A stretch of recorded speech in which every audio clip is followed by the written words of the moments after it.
दिल्ली की हवा जहरीली हो गई है। अब आप दिल्ली एनसीआर की हवा में सांस नहीं ले सकते।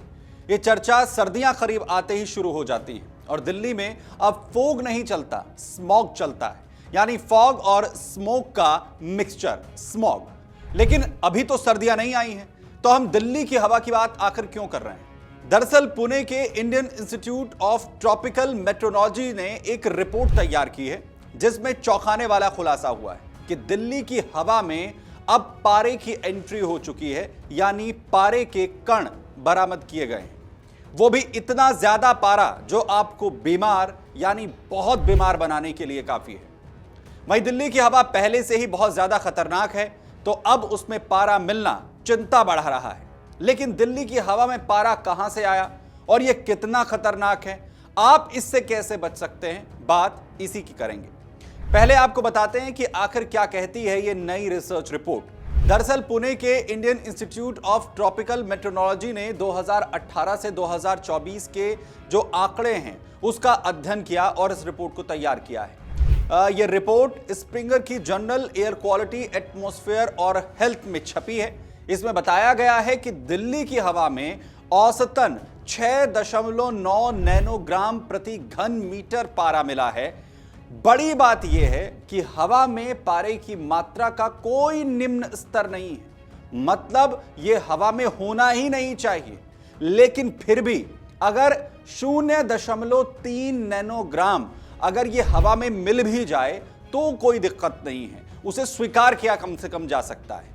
लेकिन दिल्ली की हवा में मिला है 6.9 नैनोग्राम और यह होना बहुत ज्यादा चिंता बढ़ाने वाला है।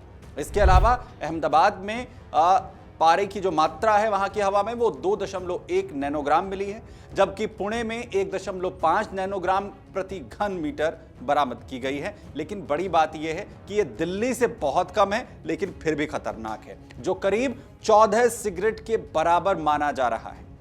वहीं पारा क्या है यह हम आपको बता देते हैं और यह आखिर दिल्ली की हवा में पहुंचा कैसे। पारा एक भारी धातु है, यानी एक हैवी मेटल है। यह 6 महीने से 1 साल तक हवा में रह सकता है और हवा के साथ साथ ये एक जगह से दूसरी जगह पर भी फैल सकता है। यही वजह है कि इसका स्रोत अगर दिल्ली से दूर भी होगा तो भी ये राजधानी की हवा तक पहुंच जाएगा। हवा में पारे के पहुंचने के कई अलग अलग माध्यम हो सकते हैं, स्रोत हो सकते हैं, कुछ प्राकृतिक हो सकते हैं और कुछ मानव निर्मित भी हैं। प्राकृतिक स्रोत कौन कौन से वो आपको बता देते हैं। ज्वालामुखी विस्फोट और जैविक विघटन से जो पारा है वो हवा में घुल जाता है, लेकिन दिल्ली के आसपास कोई ज्वालामुखी नहीं है और इसीलिए दिल्ली की हवा में पारा घुलने का कोई मतलब नहीं है ज्वालामुखी के जरिए। वहीं दूसरा वजह क्या हो सकती है, थर्मल पावर प्लांट की हो सकती है। कोयले से चलने वाले पावर प्लांट से जो सूक्ष्म मात्रा में पारा है वो निकलता है, वो हवा में मिक्स हो जाता है और यही वजह है कि झारखंड के सिंगरौली जैसे इलाकों में ये गंभीर समस्याओं में से एक है।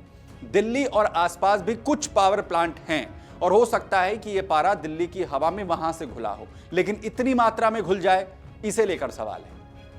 इसके अलावा एक माध्यम औद्योगिक कचरे का भी है।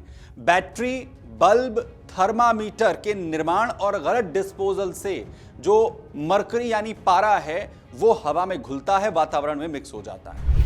कचरा जलाने से भी ऐसा होता है, खासकर जब कचरे में पारा मिक्स हो।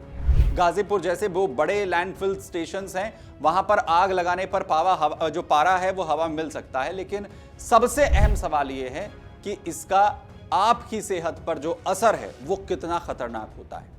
दरअसल पारा सांस लेने से, खाने के जरिए और पानी के जरिए आपके शरीर में जा सकता है, लेकिन फिलहाल हवा की बात हो रही है जिसकी वजह से यह आपके नर्वस सिस्टम पर हमला जो है वो कर सकता है, उसे खराब कर सकता है। और अगर प्रेग्नेंट महिलाओं का जिक्र यहां पर करें तो अगर भ्रूण पर, उसके मस्तिष्क के डेवलपमेंट पर, उसके दिमाग पर बहुत ज्यादा नुकसान ये पहुंचा सकता है। एक रोग होता है मिनामाता रोग, ये उसका सबसे प्रमुख कारण बताया जाता है, जिसमें हाथ पांव कांपने लगते हैं, शरीर का जो संतुलन है बैलेंस से चलते हुए वो बिगड़ने लगता है और लंबे वक्त तक पारे के संपर्क में रहने से जो दिमागी ताकत है, जो मेमोरी पावर है, स्मरण शक्ति है, वो भी कमजोर हो जाती है। नींद की समस्या तक हो जाती है, मानसिक अस्थिरता हो सकती है और यहां तक कि कैंसर जैसी बीमारियां भी हो सकती हैं, ये भी दावा यहां पर किया जाता है। उधर जापान की बात करें तो 1950 में जापान के मिनामाता में पारे से गंभीर समस्याएं जो हैं वो सामने आई थी।